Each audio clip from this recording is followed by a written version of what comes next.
Covalent bond, a chemical bond formed by sharing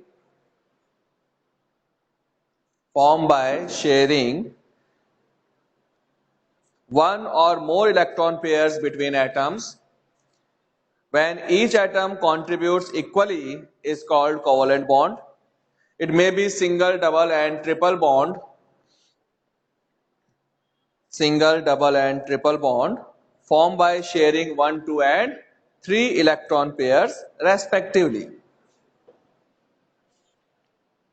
okay तो ये हो गया अपने पास कोवलेंट बॉन्ड का definition. Next, characters of covalent bond. Characters of covalent bond. First, physical state.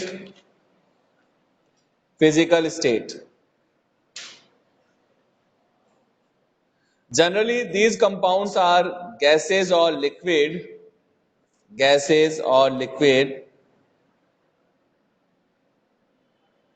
at normal temperature and pressure.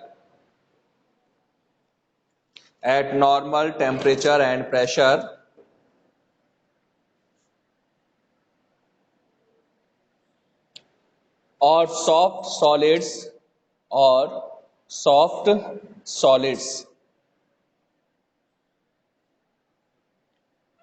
Exception, diamond,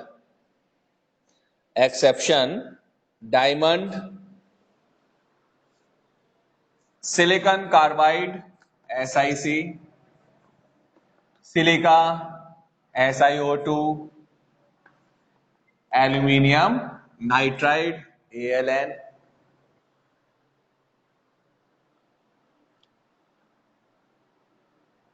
आज कौन सी preparation leave है CBSE की?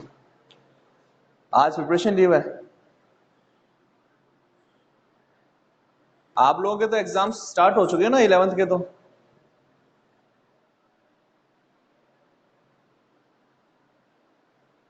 सीबीएसई 11th का एग्जाम स्टार्ट हो गया.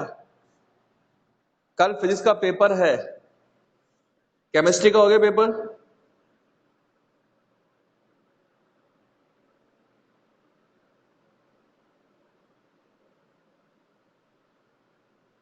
तो अभी लास्ट टाइम जो प्रिपरेशन लीव थी वो किस चीज की लीव थी? प्रिपरेशन लीव थी ना, वो भी सीबीएसई का प्रिपरेशन लीव था.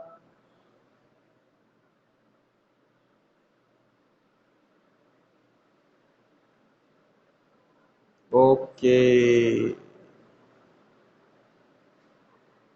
बेटा, मेरे को आप एक बार टाइम टेबल जो है आपका सेंड करें, मेरे को डेट शीट सेंड करें, क्योंकि मेरे को पता नहीं है, मेरे पास कोई डेट शीट की इंफॉर्मेशन नहीं है कि जो है ऑफ करना है नहीं करना है.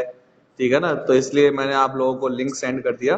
कोई बात नहीं, थोड़ा सा पढ़ लेते हैं, 2-3 पॉइंट और है, उसके बाद ऑफ कर देंगे इसको, है ना.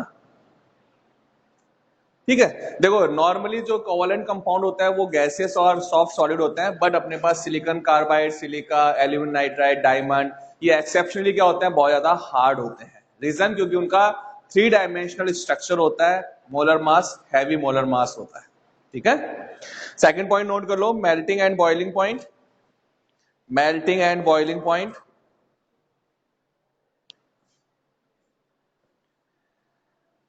These compounds have low melting and boiling point. These compounds have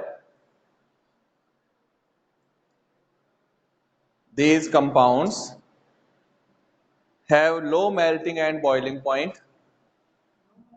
Low, L-O-W, low melting and boiling point.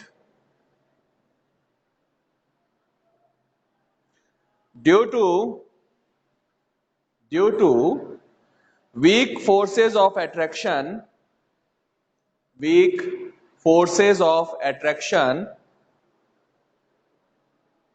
between molecules.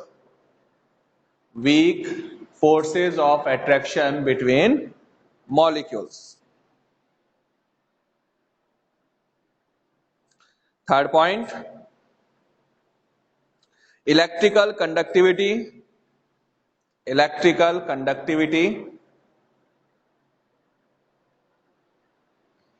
Covalent compounds are bad conductor of electricity. bad conductor of electricity,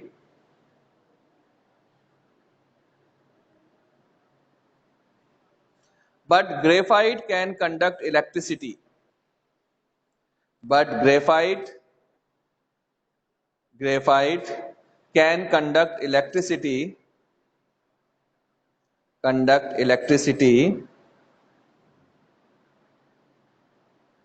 due to presence of free electron.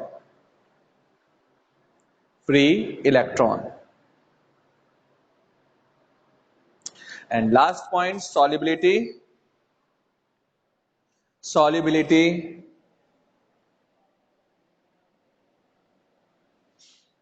Generally, covalent compounds are insoluble.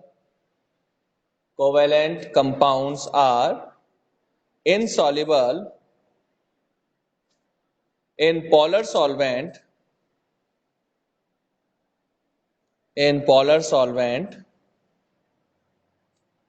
but soluble in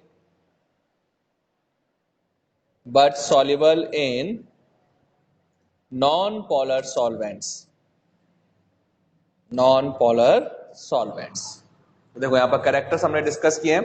क्या क्या characters थे अपने पास? First हमने कहा कि जो covalent compounds normally gaseous और liquid phase में होता है, बट कुछ कोवलेंट कंपाउंड्स जो होते हैं वो एक्सेप्शनली बहुत ज्यादा हार्ड होते हैं। उसका रीजन क्या होता है? क्योंकि उनका 3 डायमेंशनल स्ट्रक्चर होता है, उनका मोलर मास जो होता है बहुत ज्यादा हाई मोलर मास होता है और 3 डायमेंशनल स्ट्रक्चर होता है, इसलिए उनका जो जनरली फिजिकल स्टेट है वो सॉलिड होते हैं या हार्ड होते हैं। ठीक है। सेकंड हमने पॉइंट कहा मेल्टिंग बॉइलिंग पॉइंट। अब मेल्टिंग और बॉइलिंग पॉइंट क्या होता है? लो होता है। और लो मेल्टिंग और बॉइलिंग पॉइंट का रीजन क्या है? क्योंकि इनके जो मॉलिक्यूल्स होते हैं इनके बीच में वीक अट्रैक्शन फोर्स होता है, और वीक अट्रैक्शन फोर्स है इसलिए इनका मेल्टिंग और बॉइलिंग पॉइंट लो होगा। यानी मॉलिक्यूल्स के बीच में अट्रैक्शन फोर्स कम होता है तो इजीली गैसियस स्टेट के अंदर कन्वर्ट हो सकता है। ठीक है। थर्ड पॉइंट हम लोगों ने किया बैड कंडक्टर्स। जनरली अपने पास जो कोवलेंट कंपाउंड्स होते हैं वो कंडक्टिविटी शो नहीं करता, बैड कंडक्टर्स होते हैं, क्योंकि उनके पास ना तो फ्री आयंस है ना इलेक्ट्रॉन्स है जो इलेक्ट्रिसिटी कंडक्ट करे। बट अपने पास ग्रेफाइट जो होता है वो इलेक्ट्रिसिटी कंडक्ट करता है बहुत अच्छे से। रीजन क्योंकि ग्रेफाइट जो होता है उसका जो स्ट्रक्चर होता है उसमें कार्बन इस तरह से,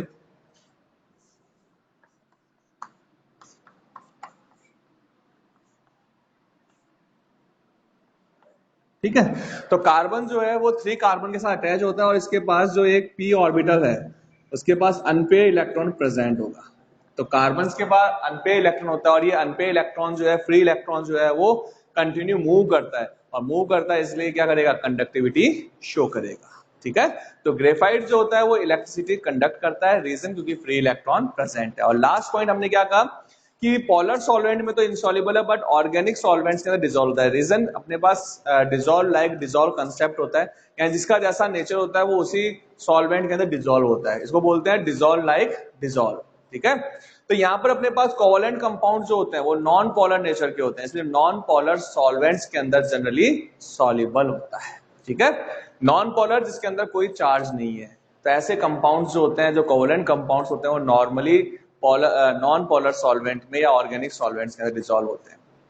फॉर एग्जांपल अगर हम बात करें ऑर्गेनिक कंपाउंड्स की, लाइक अपने पास है एल्कोहल है, ठीक है, या ईथर है, या अपने पास कोई carbon tetrachloride non polar compound है, तो ये कंपाउंड जो होते हैं वो जनरली ऑर्गेनिक सॉल्वेंट्स के अंदर ज्यादा सॉल्युबल होते हैं। ठीक है। CS2 में सॉल्युबल हो जाएगा, ईथर में सॉल्युबल हो जाएगा, बेंजीन में सॉल्युबल हो जाएगा, तो नॉन पोलर सॉल्वेंट्स के अंदर सॉल्युबल होते हैं। तो ये हमारे पास डिफरेंस आ गया आयनिक कंपाउंड और कोवलेंट कंपाउंड्स के अंदर। नेक्स्ट जो क्लास है उसके अंदर हम बहुत इंपॉर्टेंट टॉपिक डिस्कस करेंगे, वो है वैलेंस बैंड थ्योरी। अब हम वैलेंस बैंड थ्योरी में आएंगे, और ये जो वैलेंस बैंड थ्योरी है वो क्या बताएगा अपने को कि किस तरह से अपन कोवलेंट कंपाउंड का फॉर्मेशन करते हैं, कैसे ऑर्बिटल जो है वो ओवरलैपिंग करता है और ओवरलैपिंग करने के बाद में बॉन्डिंग होता है, एनर्जी किस उस टाइम पे कितना एनर्जी होगा, कितना एनर्जी रिलीज होता है, कितना स्टेबिलिटी एनर्जी होगा, वो सब टॉपिक्स जो है वो हम लोग डिस्कस करेंगे इसके अंदर वैलेंस बैंड थ्योरी में। ओके। तो नेक्स्ट टॉपिक हमारा है वैलेंस बैंड थ्योरी।